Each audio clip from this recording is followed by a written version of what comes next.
Sabes, numa das bancadas de cimento do Estádio Nacional do Chile, a milhares de quilómetros daqui de Portugal, há uma frase solitária que está pintada assim a letras garrafais. Sim. E a frase diz algo como: um povo sem memória é um povo sem futuro.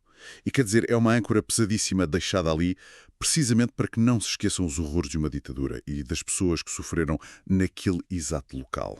É uma imagem muito forte. E, de certa forma, o que a fonte de hoje nos propõe é usar essa exata lente, não é? Essa advertência, mas focar num ponto muito, muito mais próximo de nós. Exato. O artigo que temos hoje em análise vem de uma pesquisa histórica do blog Porto de Antanho. E logo no início invoca uma citação bastante famosa de 1905 do filósofo George Santayana, que nos diz basicamente que aqueles que não se conseguem lembrar do passado estão condenados a repeti-lo. Nem mais. E a aplicação prática desta ideia, nos documentos que estamos a mergulhar hoje, incide sobre um local que é incrivelmente específico e diria até quase apagado da paisagem urbana da cidade do Porto, que é a Casa dos Arcos, na freguesia de Massarelos. Pois é. E fica muito perto do Museu do Carro Elétrico, aliás.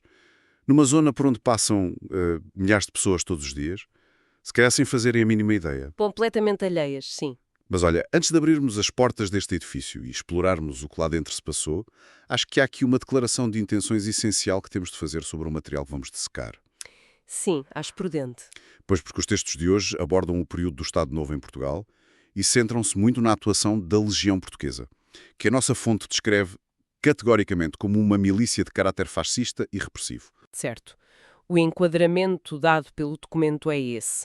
E o nosso papel aqui, tal como em todas as análises profundas que fazemos, não é de todo tomar uma posição política, ou validar perspectivas, ou tentar reescrever a história, não é? Nada disso. O objetivo desta nossa imersão é puramente dissecar, de forma absolutamente imparcial, os factos e as vivências que estão documentadas nestes textos.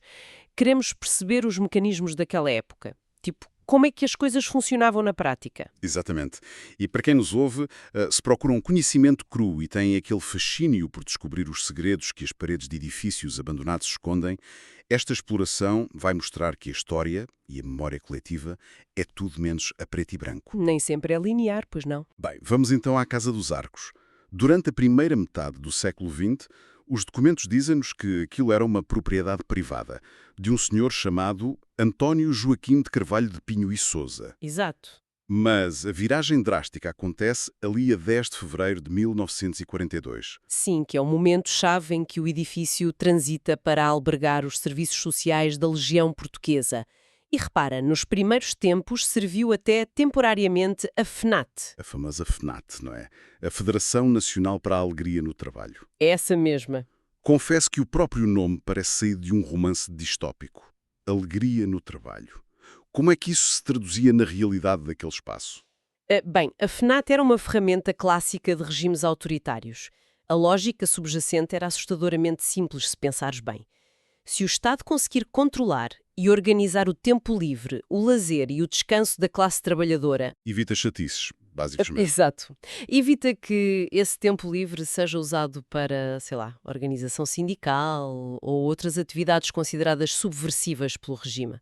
O lazer deixa de ser da esfera privada e passa a ser uma extensão da ideologia. É impressionante.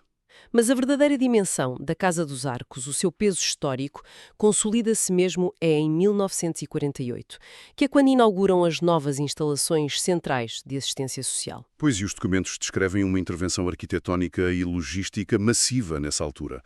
Não era de todo um balcão improvisado. Não, era algo muito pensado. O espaço foi desenhado para estratificar a própria caridade. No primeiro andar, por exemplo, criar uma nave enorme, muito imponente, que era destinada a servir aquilo a que eles chamavam refeições económicas. Certo. Ou seja, pessoas da classe trabalhadora que tinham muito pouco, mas que ainda assim podiam pagar uma quantia bastante simbólica pela refeição. E depois, no resto do chão... No resto do chão, a realidade era outra. Funcionava a cantina para a pobreza extrema. Aqueles que não tinham mesmo nada. Os chamados indigentes, na linguagem dura da época. E ali essas pessoas comiam com qualidade e de forma totalmente gratuita. A separação física dos andares espelhava ali a separação das classes sociais, mesmo dentro de um espectro de pobreza, não é? Incrível, haver hierarquias até na fome. Sem dúvida. E o volume de toda esta operação é o que sustenta a narrativa da nossa fonte. O artigo tem lá uma tabela que contabiliza as refeições servidas a nível nacional pela Legião entre 1940 e 1947. E os números são absurdos, não são? Estamos a falar de milhões de refeições. Milhões. Espera, deixa-me fazer aqui de advogado do diabo por um segundo. Força. Porque num país com tanta carência na década de 40, com a Europa mergulhada numa guerra mundial e todos os reflexos económicos a baterem à porta dos portugueses, não podemos argumentar que, independentemente da matriz ideológica do regime, esta organização estava efetivamente a salvar vidas. É uma questão perfeitamente válida.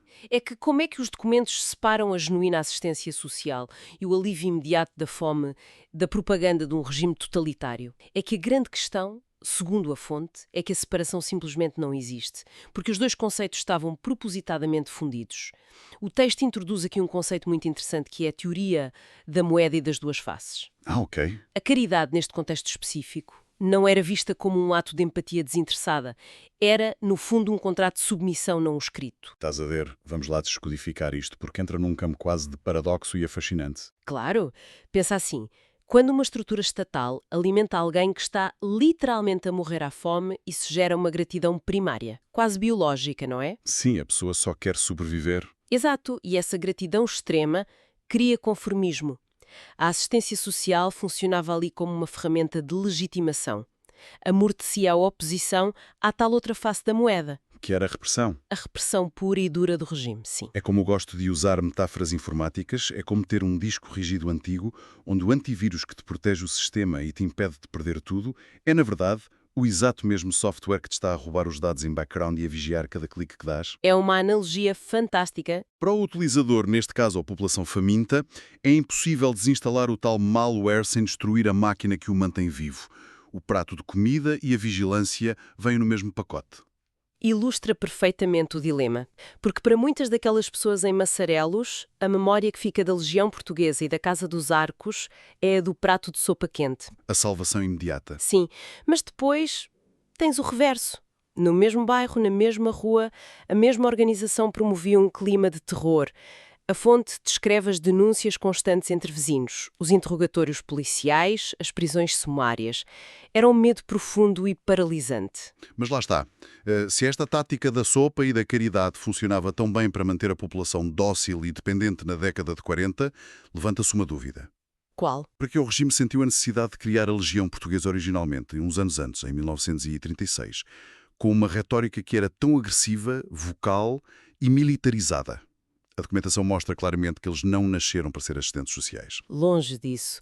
O objetivo fundador, que está documentado logo em 1936, era inequívoco. Era, cito, defender o património espiritual da nação e combater a ameaça comunista e o anarquismo. Pois estávamos em pleno rescaldo do início da Guerra Civil de Espanha, ali ao lado, não? Exatamente. O medo de um contágio comunista e anarquista era o verdadeiro motor do governo. E a forma como eles implementam esta força, na cidade do Porto, revela uma sofisticação na manipulação de massas que é sinceramente impressionante. E aqui é que a coisa fica mesmo fascinante. O relato dos eventos de setembro de 36 no texto é digno de um estudo de caso sobre guerra psicológica. Não é? Logo no dia 14 de setembro, a Rádio Invicta emite um pedido inusitado aos portuenses. Pedem, imaginem, exatamente 10 minutos de reflexão sobre os perigos do comunismo. E pensa bem na mecânica disto. O rádio era a tecnologia central, o coração da comunicação nas casas das pessoas. Pedir silêncio absoluto e reflexão durante 10 minutos. Cria um vácuo, um peso psicológico brutal. Sim, 10 minutos em rádio é uma eternidade. É um silêncio desenhado de propósito para induzir ansiedade, para fazer o ouvinte comum sentir que há uma ameaça invisível prestes a entrar-lhe pela porta a qualquer momento. Lá está, é quase um funil de marketing moderno perfeitamente executado. Como assim? Repara, primeiro tens a fase da consciência. Geram o pânico através de rádio nas casas das pessoas. No dia seguinte, passam logo à fase da consideração, ou seja, os jornais anunciam em peso que o decreto de criação da Legião Portuguesa está quase a ser publicado. O problema foi plantado e a solução legal está a caminho. Estou a ver onde queres chegar. E depois, a 18 de setembro, 3 dias depois do silêncio na rádio, temos a conversão. A tal validação em massa, não é? Isso mesmo, um comício anticomunista gigantesco no Palácio de Cristal, organizado pelo Alfredo Boscar de Magalhães. A fonte até descreve uma multidão incomensurável. Pois é. Eles orquestraram o medo no recato do lar e, num espaço de menos de uma semana, transformaram esse medo num movimento de massas nas ruas. E isto tudo antes sequer de a milícia ter uma estrutura formal. É brilhante e assustador ao mesmo tempo. Foi uma preparação de terreno imaculada, sim. Criou-se muito rapidamente a percepção de que a sobrevivência da nação dependia da adesão a este novo grupo. Mas um movimento de massas também precisa de credibilidade, não pode ser só povo. Precisão de legitimação em cima. Exato. E é aí que entra a elite da cidade.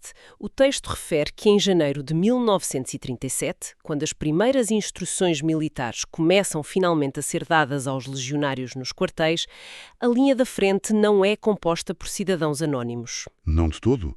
A lista impressiona qualquer um. Tens figuras como o Conde de Aurora, o Visconde de Guilhomil, Figuras de topo, aristocratas, a alta burguesia portuense. que é para dar aquele selo de aprovação. Nem mais.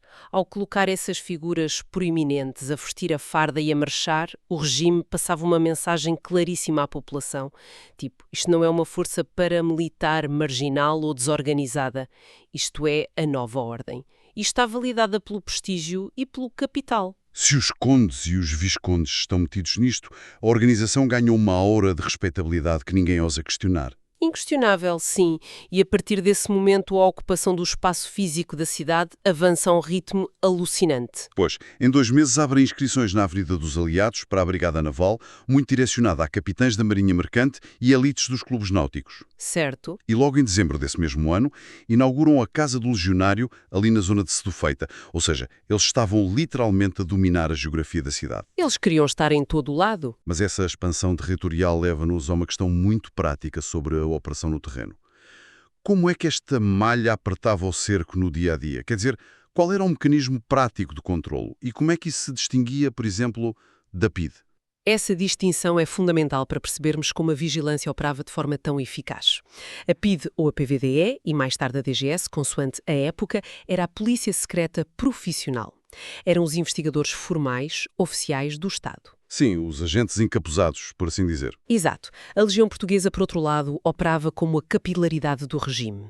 A fonte explica muito bem que eles colaboravam de perto com a PSP, a GNR e a PIDE, mas o verdadeiro poder da Legião residia na sua presença mundana. No cotidiano. Sim, o legionário não precisava de ser um agente treinado. Podia ser o teu vizinho do lado, o padeiro da tua rua, o professor do liceu dos teus filhos. Uau! O que torna a experiência de viver naquela época muito mais sufocante, não é? O medo não vem apenas de uma carrinha escura ou de um agente fardado. Vem do homem normal que está na fila do autocarro contigo. E em quem tu confias. E o texto relata como eles, para além de informadores, atuavam fisicamente. Eles dispersavam manifestações não autorizadas de forma muito violenta, encerravam associações consideradas subversivas e recolhiam todas essas informações preciosas para depois a PIDE agir. Faziam um trabalho sujo. Faziam a triagem, sim. E, visualmente, o domínio não parava de crescer. Há um detalhe na fonte muito curioso que se destaca a cedência do Castelo do Queijo à Brigada Naval em 1949. Pois entregar uma fortaleza histórica e militar à Legião não é um mero detalhe logístico para terem mais espaço. Associar a milícia às pedras seculares de um castelo é uma forma muito astuta de projetar a ideia que eles são tão antigos, tão sólidos e inexpugnáveis quanto as muralhas que defendem a costa. Percebes? A mensagem visual é de uma permanência absoluta. Exato. E, no entanto, apesar de todo este poderio, a síntese que a fonte faz sobre a memória deixada por toda esta estrutura é muito fria e cortante. O artigo diz claramente que, na sua generalidade, cito, a Legião Portuguesa não deixou saudades aos portugueses. Nenhuma mesmo. O que nos leva e culmina num dos momentos mais dramáticos e físicos da nossa história recente, a ruptura do 25 de abril de 1974. O fim da linha. Sim, porque toda essa percepção de invulnerabilidade e permanência que construíram à volta de fortalezas, comícios massivos e com o apoio das elites, tudo isso dissolve-se em horas. Os documentos relatam o colapso específico no porto e a imagem que nos passam é de uma catarse brutal da população. Não foi toda uma transição burocrática e silenciosa onde assinam os papéis. Não, foi visceral. O povo tomou literalmente de assalto a sede principal e o quartel-general do Legião, que ficava lá na rua de Pedro Hispano. É um mecanismo físico de repressão a ser desmantelado à força, exatamente por aqueles que ele vigiava durante décadas. É quase poético. Uma invasão que representa mesmo o estilhaçar da face sombria daquela moeda de que falávamos há pouco. Arquivos expostos na rua, a autoridade destruída no seu centro nevrálgico. Mas a reflexão final que o artigo nos oferece sobre esse assalto vai até um pouco além da revolução em si. Sim, foca-se muito no que a sociedade fez com aquelas paredes depois de a poeira assentar. O destino dos edifícios. Isso. A velha sede, o tal quartel-general na rua Pedro Hispano, que projetava obediência cega e medo constante, não foi demolido. Foi completamente ressignificado, o que é fascinante. Certo. As instalações abrigam hoje a Associação dos Deficientes das Forças Armadas. A ironia e o peso simbólico dessa transição são monumentais. Muito fortes, sim. Temos um espaço arquitetónico desenhado para intimidar, que operava uma milícia autoritária e que de repente é transformado num centro de apoio e cuidado a veteranos de guerra com deficiência. Homens que muitas das vezes sofreram na própria pele as consequências das políticas do próprio regime que aquele edifício sustentava. É como se a sociedade tivesse obrigado a estrutura física do edifício a espiar os pecados do passado, convertendo-o de uma máquina de gerar medo num lugar de cura e reabilitação. Mas, em oposição direta a isso, voltamos ao nosso ponto de partida. A Casa dos Arcos em Massarelos. Pois. Ao contrário do quartel da rua Pedro Hispano, a Casa dos Arcos não encontrou qualquer redenção nem um novo propósito. A fonte descreve-a como estando votada ao abandono, degradando-se dia após dia, sem um destino claro à vista. É triste. O lugar onde a dualidade do regime era mais disposta. A tal nave onde se serviam milhões de refeições para acalmar a fome e calar a dissidência ao mesmo tempo. É agora apenas um esqueleto arquitetónico, ignorado pela maioria de quem lá passa. É impressionante como uma imersão nestes documentos transforma completamente a nossa visão sobre o espaço urbano, não é?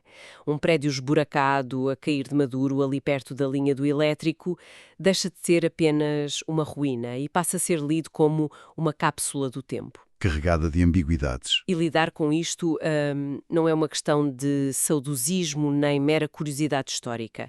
É talvez a única forma de compreendermos a espessura da nossa história coletiva e, principalmente, de não voltarmos a cair nas armadilhas de movimentos que se apresentam como soluções únicas e urgentes. A história das cidades escreve-se nas fachadas, sem dúvida. O património não é composto apenas pelos palácios reluzentes ou pelos monumentos aos vencedores. Nem pensar. É também feito destes espaços contraditórios, dolorosos e muito desconfortáveis. A degradação física de um lugar como a Casa dos Arcos espelha de certa forma a nossa própria dificuldade enquanto sociedade em digerir memórias que não cabem numa narrativa simples de heróis e vilões. O que levanta uma questão fascinante, e é algo que resulta da leitura desta fonte, mas que acua para muito além dela, para quem nos ouve ficar a refletir nos próximos dias. Deixa lá ver qual é. Se espaços físicos como a Casa dos Arcos contêm, na sua argamassa, experiências tão visceralmente opostas, num mesmo momento do tempo, a salvação pelo prato de comida e o silenciamento pelo aparelho repressivo, o que é que acontece à psique coletiva de uma cidade quando simplesmente abandona esses edifícios? É uma excelente pergunta. Quando os deixa ali a apodrecer na umidade, sem uma única placa explicativa, sem o esforço de lhes dar um novo desígnio, como felizmente aconteceu na rua Pedro Hispano, será que o ato de ignorar uma ruína ajuda uma sociedade a apagar e a sarar os seus traumas históricos de forma natural? Ou será que agir como se aquele espaço não existisse apenas enterra as feridas sob os escombros, deixando o terreno pronto para que a mesma erva daninha volte a crescer na geração seguinte? Aquele disco rígido corrompido, voltando à nossa metáfora, com o vírus e o antivírus misturados, não se formata sozinho se o enfiarmos no fundo de uma gaveta para esquecer. Claro que não. Os ficheiros bons e maus continuam lá, a aguardar. Fica a reflexão.